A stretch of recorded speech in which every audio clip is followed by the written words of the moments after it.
में खुदा की कुव्वत नासिल होती है।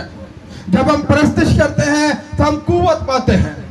जब हम परस्तिश करते हैं तो हम खुदा की हजूरी को हासिल करते हैं। जब हम परस्तिश करते हैं तो हम खुदा की फेवर को हासिल करते हैं। जब हम परस्तिश करते हैं तो हम खुदा के साथ मुंसलिक हो जाते हैं। जब हम परस्तिश करते हैं तो खुदा हमारे दरमियान तख्त नशीन होता है। जब हम परस्तिश करते हैं तो हम खुदा के सच्चे परिस्तार बनते हैं। Hallelujah, hallelujah. जिनके पास बाइबल मुकद्दस से मेरे साथ मिलकर निकालेंगे ज़बूर 22 और इसकी 3 आयत को पढ़ेंगे। ज़बूर 22 और इसकी 3 आयत को पढ़ेंगे।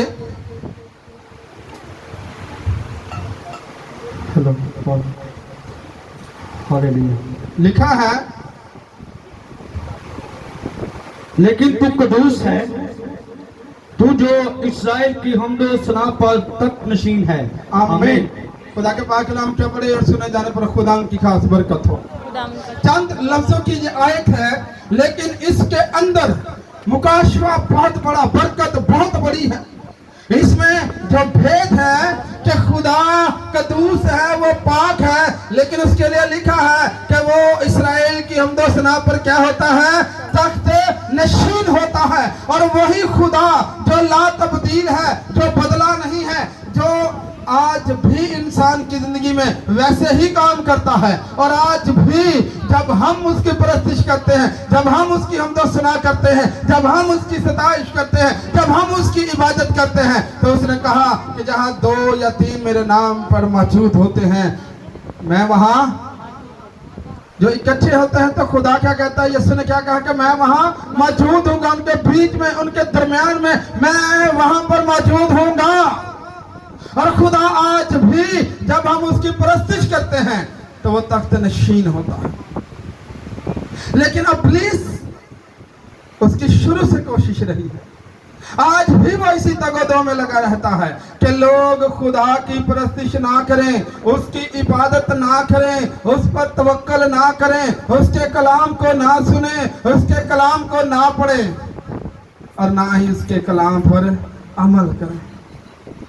वो आज भी हमें इसी कलाम में से घुमा देता है, इसी कलाम में से आज भी वो लोगों को घुमा देता है और बड़ी बारीकी से लोगों को कलाम से अलग कर देता है, कलाम की सच्चाइयों से अलग कर देता है। भागे अदर में हवा के पास आया और उसे कहने लगा, क्या वाकई खुदा ने तुम्हें मना किया है किसी दरख्त का फल ना खाना? उसने कहा, हाँ खुदा ने मना किया है कि हमने जिस रोज खाएंगे हम मर जाएंगे। उसने कहा, नहीं तुम मरोगे नहीं, बल्कि तुम उनमें से एक की मानद हो जाओगे। आज भी वो इसी तरह ही गुमराह करता है, आज भी वो इसी तरह से लालच देता है, इसी तरह से निकलने की राह बताता है कि हम इस काम को ना करेंगे तो भी कोई बात नहीं है, बाइबल ऐसे कहा है। लेकिन याद रखें, बाइबल मुकद्दस बताती है कि तू जो इस्राएल की हमदो सना पर तख्त नशीन होता है। आज हमें ऐसी परस्तिश करने की जरूरत है जिससे खुदा का तख्त हमारे दरमियान लगे, ना कि सिर्फ इबादत में, बल्कि अपने घरों के अंदर ऐसी परस्तिश करने की जरूरत है, अपने घरों के अंदर ऐसी इबादत करने की जरूरत है जिसमें खुदा का तख्त लग जाए, जिसमें खुदा की हजूरी आए। हम अपने घरों को खूबसूरत बनाना चाहते हैं। हालेलुया। कितने लोग चाहते हैं कि उनका घर खूबसूरत हो, जो अपने घरों को खूबसूरत बनाना चाहते हैं? Praise hallelujah. और कितने लोग हैं जो अपने घरों को अनॉइंटेड बनाना चाहते हैं, मसाशुदा बनाना चाहते हैं? हालेलुया। और मसाशुदा घर तभी बनेंगे, खूबसूरत घर कोई भी बना सकता है, खूबसूरत घर की कोई भी तारीफ कर सकता है, लेकिन अगर आपका घर अनॉइंटेड नहीं है, मसाशुदा नहीं है, तो उसकी खूबसूरती का कोई फायदा नहीं है। अगर आपका घर खूबसूरत नहीं है, खस्ता हाल है, लेकिन मसाशुदा है और नाइटेड है, बाबरकत है, तो वो ही आपके लिए बाबरकत है और दूसरों के लिए भी बाबरकत बन जाएगा। आज हमने क्या करना है? अपने घरों में परस्तिश करनी है, अपने घरों में परस्तिश को कायम करना है, अपने घरों में इबादत को कायम करना है, ताकि हमारे घर जो है वो बाबरकत हो जाए, हमारे घर जो है वो अनॉइंटेड हो जाए, मस्साशुदा हो जाए। आज लोग अपने रहने के लिए अच्छी जगह ढूंढते हैं, अपने लिए हर चीज अच्छी ढूंढते हैं, लेकिन हमें जरूरत है कि हम अपने लिए, अपनी इबादत के लिए, अपने रहने के लिए, पहनने के लिए हर एक चीज मशाशुदा हासिल करें, अनॉइंटेड हासिल करें, ताकि हम मसा के सबब से बरकत पाएं। बाइबल अक़दस के अंदर लिखा है कि मसा के सबब से जुए और बंधन टूटते हैं, और बाइबल बताती है तू कद्दूस, हालेलुया, वो क्या है? वो पाक है, वो कद्दूस है। और वो जब हम परस्तिश करते हैं तो वो हमारे दरमियान उतर आता, हालेलुया, वो हमारे दरमियान उतर आता है। लेकिन किस तरह की परस्तिश पर वो उतरता है? परस्तिश तो बहुत सारे लोग करते हैं, बहुत सारे लोग परस्तिश करते हैं, गाने भी गाते हैं, गीत भी गाते हैं, नशा भी करते हैं, गीत भी गाते हैं, परस्तिश भी करते हैं। क्या ऐसी परस्तिश पे खुदा उतरता है? क्या उसका तख्त लगता है? आइए बाइबल मुकद्दस में से देखेंगे थोड़े से वक्त में। यूहन्ना की इंजील 4 बाब 23 से 24 बाइबल मुकद्दस के अंदर लिखा है, निकालेंगे यूहन्ना की इंजील 4 बाब 23 से 24।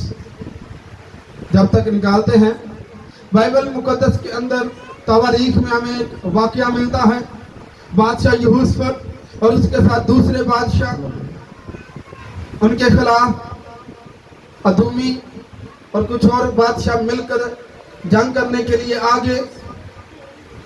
तो वो परेशान हो गए कि हम क्या करें, उनको किरा नहीं सूझ रहा था, वो कभी उधर भाग रहे थे, कभी उधर भाग रहे थे, क्योंकि उनको इत्तला मिल चुकी थी कि वो हम पर चढ़ाई करने वाले हैं। जब कोई चारा ना मिला तो उसने कहा मैं खुदा के नबी के पास जाऊंगा। उन्होंने उस नबी को ढूंढा, जब वो बादशाह के पास आया तो उसने कहा बता मैं क्या करूं, खुदा से पूछ कर बता कि मैं इनके खिलाफ क्या करूं, मैं तो बड़ा कमजोर हूं, नहीं मेरी हुकूमत है। तो उसने कहा किसी माहिर बजाने वाले को मेरे पास लेकर आओ। किसको लेकर आओ? माहिर बजाने वाले को, अनॉइंटेड को, मसाशुदा शख्स को मेरे लिए लेकर आओ जो मेरे लिए बजाए। तो वे शख्स को लेकर आए, उसने बजाना शुरू किया, उसने बजाना शुरू किया, उसने बजाना शुरू किया और उसने प्रेयर करना शुरू की। तो बाइबल मुकद्दस के अंदर लिखा है कि कुछ ही लम्हे गुजरे थे कि खुदा का हाथ वहां पर आया, खुदा उनसे बोलना शुरू हुआ, खुदा उनसे कलाम करना शुरू हुआ। और अभी हमने पढ़ा कि खुदा इस्राएल की हमदोसना पर क्या होता है? तख्त नशीन होता है। और कैसी परस्तिश पर वो तख्त नशीन होता है? पढ़िएगा यूहन्ना की इंजील 4 बाब 23 से 24। मगर वो वक्त आता है, बल्कि अब ही है, कि सच्चे परस्तार बाप की परस्तिश रूह और सच्चाई से करेंगे, क्योंकि बाप अपने लिए ऐसे परस्तार ढूंढता। खुदा रूह है और जरूर है कि उसके परस्तार रूह और सच्चाई से उसकी हालेलुया, आमीन। खुदा रूह है और जरूर है कि उसके परस्तार रूह और सच्चाई से उसकी परस्तिश करे, रूह और सच्चाई से उसे पुकारे। आज खुदा ऐसे परस्तार ढूंढता, ऐसे परस्तार ढूंढता जो दिल से गाएं, जो रूह से गाएं। बाइबल मुकद्दस के अंदर लिखा है मैं रूह से भी गाऊंगा और अकल से भी गाऊंगा, रूह नाल भी अकल दे नाल भी। और बाइबल बताती है मगर वो वक्त आता है, बल्कि अब ही है, कि सच्चे परस्तार बाप की परस्तिश रूह और सच्चाई से करेंगे। वो वक्त आता है, वो वक्त, ये सुनो सका कि वो वक्त अभी आता है कि एक बड़ी तब्दीली आने वाली है, एक बड़ी तब्दीली आने वाली है कि लोग उसकी परस्तिश रूह और सच्चाई से करेंगे। और जब रूह और सच्चाई से उसकी परस्तिश करेंगे तो जिंदगियां तब्दील होंगी, हालात तब्दील होंगे। याद रखें, हम यहाँ पर जो परस्तिश करते हैं वो मामूली बात नहीं है। सुनिएगा, आज जिन्होंने ज़बूर गाए हैं, जिन्होंने गीत गाए हैं, ये मामूली बात नहीं है। हम सोचते हमें गाना नहीं आता, लेकिन जब खुदा के लिए रूह और सच्चाई से गाना शुरू कर सोरा पे सीधे कर देता है, लावा पे सीधियां कर देता है, लेकिन इस अंदर कुछ करना से अपने आप पेश करिए अहेगा वसाइल बना देगा, अहेगा लोगों को साढ़े को लाएगा जो सानू गायकी सिखा देंगे। लेकिन उससे पहले रूह और सच्चाई से उसकी परस्तिश करनी है। किस तरह करनी है? रूह और सच्चाई से, मायूसी के साथ नहीं, लाचारी के साथ नहीं, मजबूरी के साथ नहीं, खुशी के साथ, रूह के साथ और सच्चाई के साथ परस्तिश करनी। खुदा रूह है। खुदा क्या है? रूह है।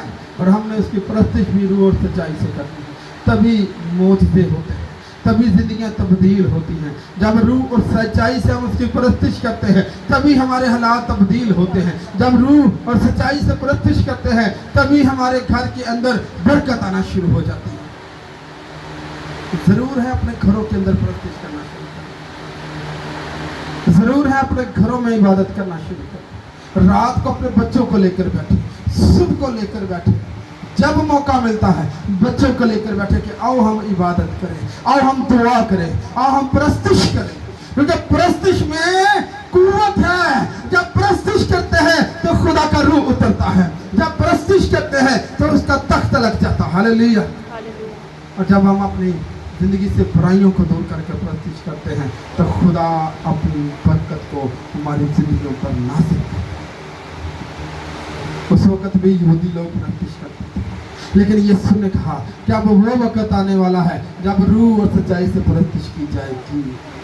वो आने वाला वक्त था, वो आने वाले लम्हे थे जिसके लिए उसने फरमाया कि लोग रूह और सच्चाई से परस्तिश करेंगे। आज खुदा चाहता है कि हम रूह और सच्चाई से उसकी परस्तिश करें। हम एक आखिरी हवाला देखेंगे कि जब रूह और सच्चाई से परस्तिश होती है तो फिर क्या होता है। अमाल 16 बाब,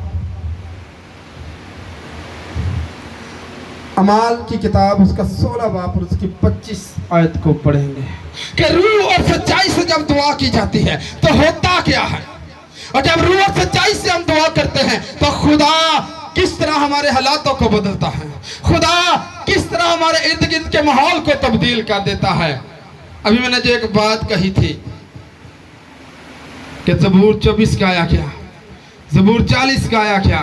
भाई बिशारत ने परस्तिश की, बहन किरण ने परस्तिश की, बहन मनिका ने परस्तिश की। तो याद रखिए इस परस्तिश का असर क्या होगा।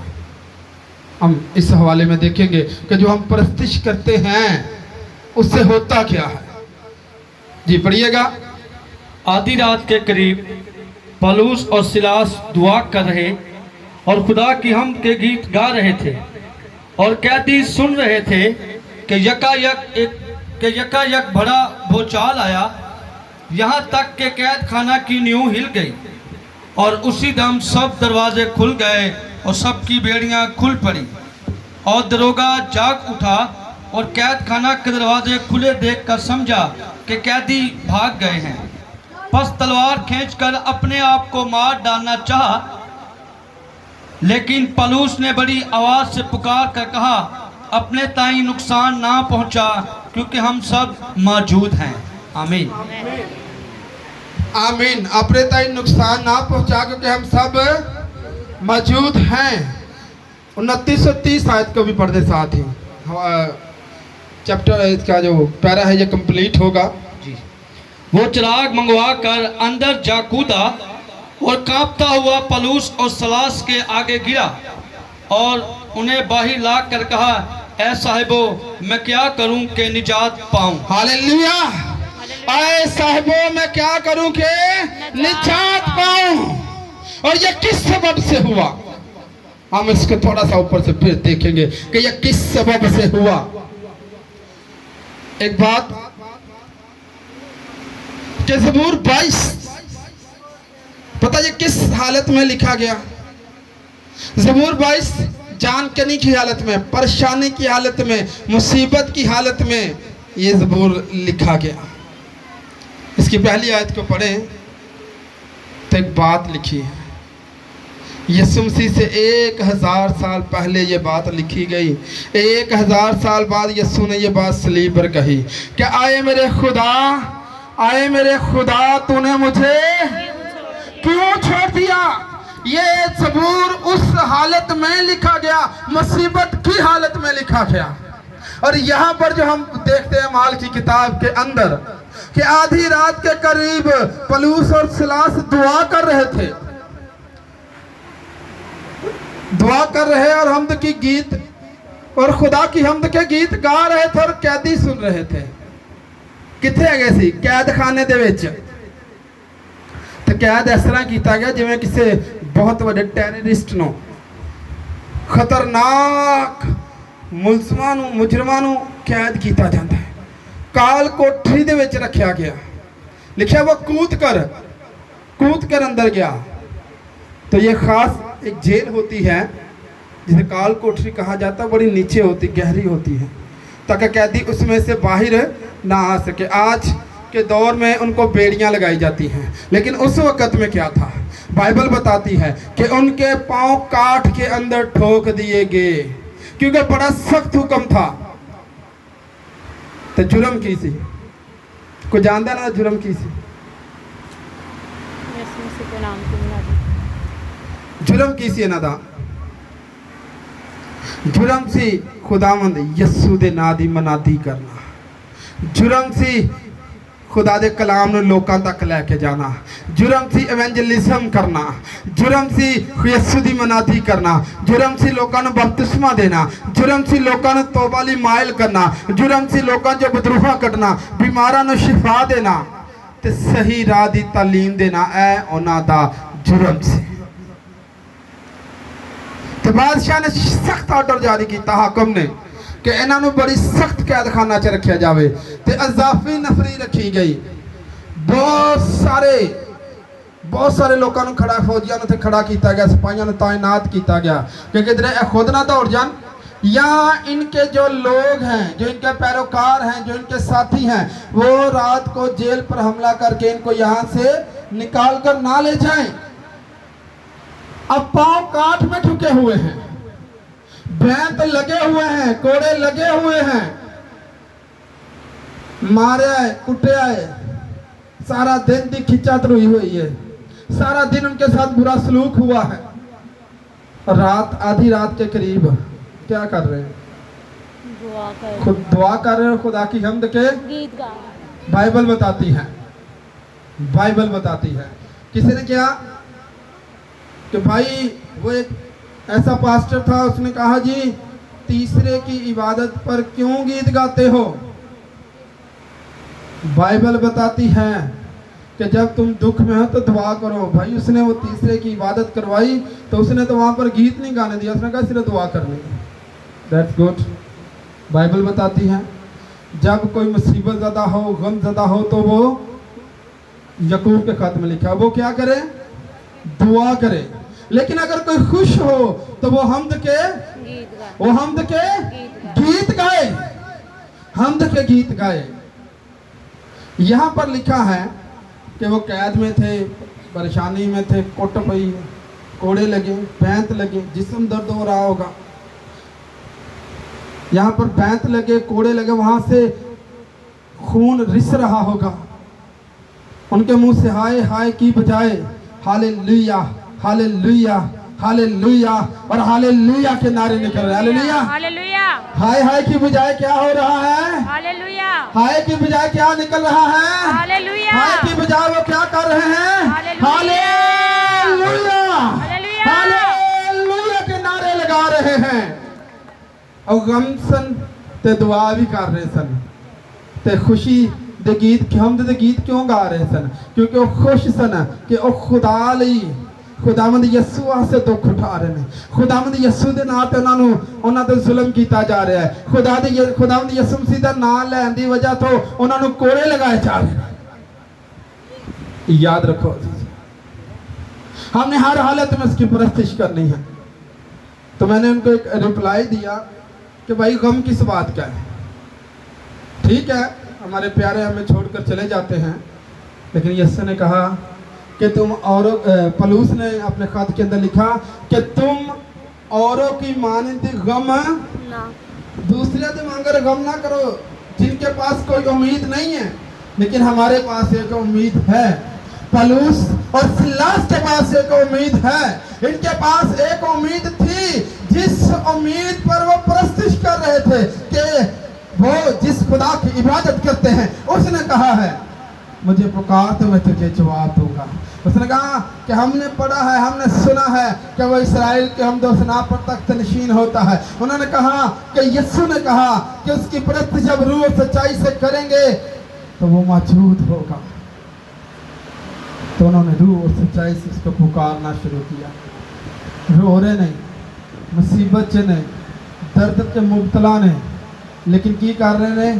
खुदा दी परस्तिश कर रहे हैं। खुदा की क्या कर रहे हैं? परस्तिश कर रहे हैं। हमने भी हर हालत के अंदर, ये जो हमने भी कलाम अक़दस में से जो हवाला पढ़ा है, ये हमें सिखाता है कि हमने हर हालत में उसकी परस्तिश करनी है।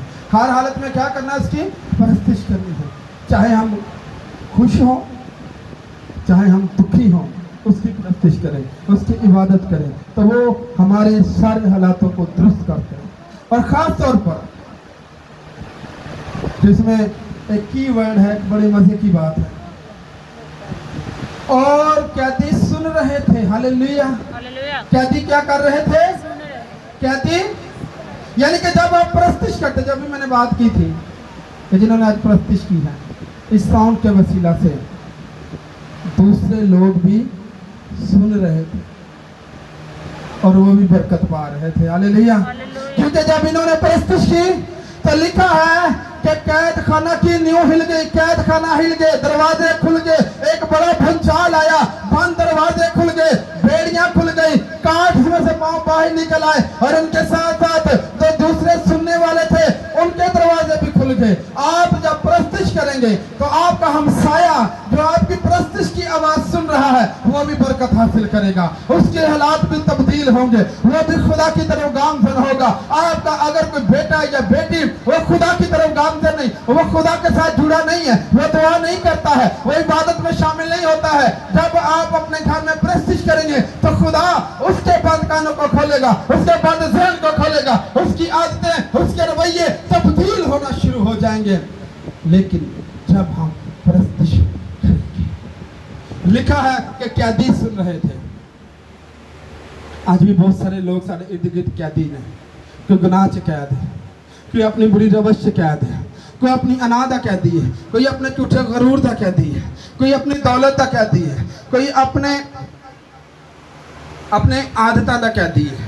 तो बाइबल बताती है कि हमने उन कैदियों को क्या करना है? रिहाई दिलानी है। क्या करना है? रिहाई दिलानी है। और जब हम परस्तिश करेंगे तो खुदा के फजल से वो रिहाई हासिल करेंगे। यहाँ पर एक रोमी शख्स है जो सूबादार है, जो दरोगा है, वो भी परस्तिश को सुन रहा था। उसको पता चला कि ये ऐसे हो गया है, तलवार निकाली, अंधेरा था, अपने आप को कत्ल करने लगा, क्योंकि वो जानता था कि अगर रोमी हुकूमत को पता चला तो मेरा बहुत बुरा हशर करेंगे। वो अपने आप को मारने लगा। पलूस ने आवाज़ दी, लिखा है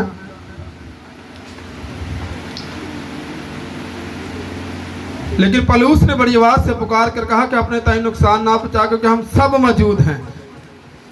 दरवाजे तो खुल गए, जेल के दरवाजे खुल गए, कैदी रिहाई भी हुए, लेकिन किसी कैदी को भागने की जरूरत नहीं हुई, किसी को भी भागने की जरूरत नहीं हुई, क्योंकि खुदा के रूह ने उनको उसी जगह पर साकिन कर दिया। वो खुदा की कुदरत को देखकर हैरान हो गए, वो खुदा की कुदरत को देखकर एकदम से हक्का बक्का हो गए। वो परस्तिश की इस कुव्वत को देखकर अचंभे में आ गए। वो परस्तिश की इस कुव्वत को देखकर वहीं पर साकिन हो गए और जानना चाहते थे कि ये कैसी कुव्वत है। हालेलुया।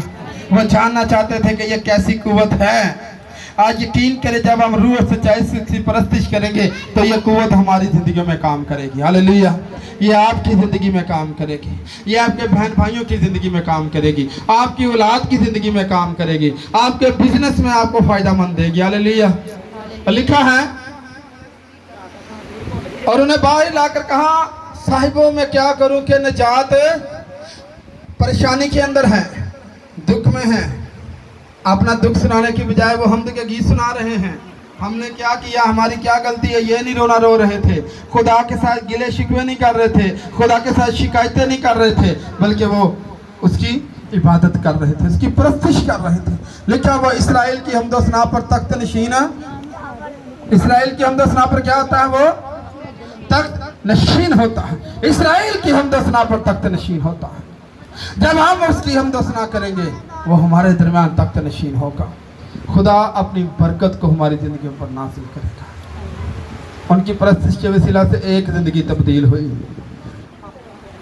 उसने कहा, साहबों मैं क्या करूं कि निजात, उसने ये नहीं कहा भाग जाओ, आप चले जाओ, आप ऐसे करो, बल्कि वो उनके आगे आया, घिरा और कहा कि हुन मुन्नू दसो कि मैं की करा।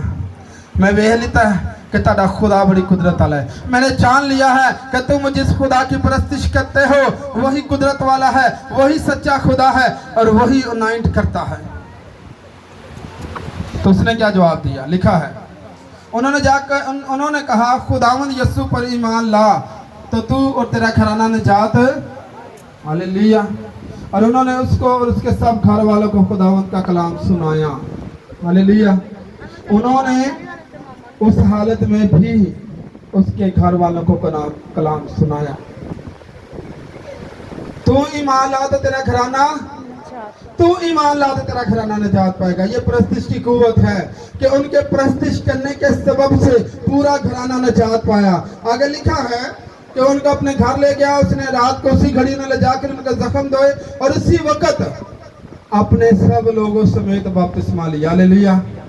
अपने सब लोगों समेत क्या किया उसने, सारे लोगों समेत, ਜਿਹੜੇ ਉਹਦੇ ਲੌਂਡੀਆਂ ਸਨ, ਉਹਦੇ ਗੁਲਾਮ ਸਨ, ਉਹਦੇ ਘਰ 'ਚ ਰਹਿਣ ਵਾਲੇ लोग सन, सब ने यीशु को कबूल किया। वजह की बनी, वजह क्या बनी, परस्तिश में, परस्तिश में क्या है, परस्तिश में क्या है, परस्तिश में,